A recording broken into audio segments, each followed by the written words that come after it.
হজরত আলী ও ফাতেমা রাদিয়াল্লাহু তাআলা আনহু একবার রাসূল সাল্লাল্লাহু আলাইহি সাল্লামের কাছে গেলেন। তখন রাসূল সাল্লাল্লাহু আলাইহি সাল্লামকে কাঁদতে দেখলেন। হজরত আলী রাসূল সাল্লাল্লাহু আলাইহি সাল্লামের কাছে কান্না করার কারণ জানতে চাইলেন। তখন রাসূল সাল্লাল্লাহু আলাইহি সাল্লাম বললেন, মেরাজের রাতে আমি আমার উম্মতের নারীদেরকে জাহান্নামে বিভিন্ন ধরনের ভয়ঙ্কর ও কঠিন আযাবে লিপ্ত হতে দেখেছি, যার স্মরণে আমি কান্না করতেছি। তখন নবীজির কন্যা ফাতিমা রাদিয়াল্লাহু তাআলা আনহু এর শাস্তির কারণ জানতে চাইলেন। ফাতিমা রাদিয়াল্লাহু তাআলা আনহু বললেন, নারীদের এ ভয়াবহ শাস্তি ভোগের কারণ কি? তখন উত্তরে মহানবী সাল্লাল্লাহু আলাইহি সাল্লাম বললেন, যে নারীকে নিজের মাথা চুল দিয়ে ঝুলন্ত অবস্থায় সাজা ভোগ করতে দেখেছিলাম, তার এই শাস্তির কারণ হলো সে চলার পথে পরপুরুষ থেকে নিজের চুলকে ঢেকে রাখত না এবং নগ্ন মাথায় পরপুরুষকে দেখানোর জন্য চুল ঝুলিয়ে বেড়াত। অথচ মহান আল্লাহ তাআলা পবিত্র কোরআনে মাথা, ঘাড় এবং বুকে মোটা কাপড় দিয়ে ঢেকে রাখার নির্দেশ দিয়েছেন।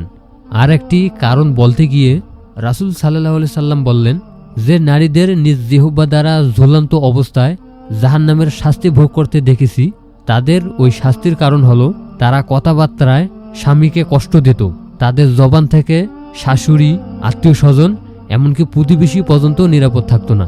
অনেক মহিলা আছে যারা নামাজ কালামে খুবই পাকা, কিন্তু কুরুচিপূর্ণ অশ্লীলভাষী হওয়ার কারণে জাহান্নামে কঠিন শাস্তির উপযুক্ত হয়ে যাবে। রাসূল সাল্লাল্লাহু আলাইহি সাল্লাম বললেন, মুসলমান হচ্ছে ওই ব্যক্তি যার হাত, মুখ এবং আচরণ থেকে অপর মুসলমান নিরাপদে থাকে। এছাড়া অন্য আরেকটি কারণ বলতে গিয়ে রাসূল সাল্লাল্লাহু আলাইহি সাল্লাম বললেন, অবৈধ সম্পর্ক হচ্ছে নারীর শাস্তির তৃতীয় কারণ। মহানবী সাল্লাল্লাহু আলাইহি সাল্লাম যে নারীকে স্তন ঝুলন্ত অবস্থায় দেখতে পেয়েছিলেন, তার কারণ বর্ণনা করতে গিয়ে বললেন, ওই নারী ছিল বিবাহিত। সে বিবাহিত হওয়া সত্ত্বেও তার সম্পর্ক ছিল পরপুরুষের সাথে।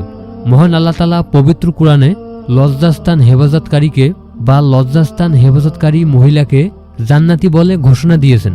সূরা মুমিন আয়াত 5। ইবাদতে অনীহার কারণে নিজের পা, বুকে ও হাত কপালে লটকানো অবস্থায় সাজাপ্রাপ্ত নারীরা দুনিয়ায় ফরজ গোসল ও ঋতুবতী হওয়ার পরবর্তী পবিত্র অর্জন করতে উদাসীন ছিল। নামাজ যথারীতি পালন করা তো দূরের কথা, বরং নামাজ বা অন্যান্য ইবাদত নিয়ে উপহাস করত। নারীদের জাহান্নামে যাওয়ার আর একটি প্রধান কারণ হলো পরিনিন্দা ও মিথ্যা কথা বলা।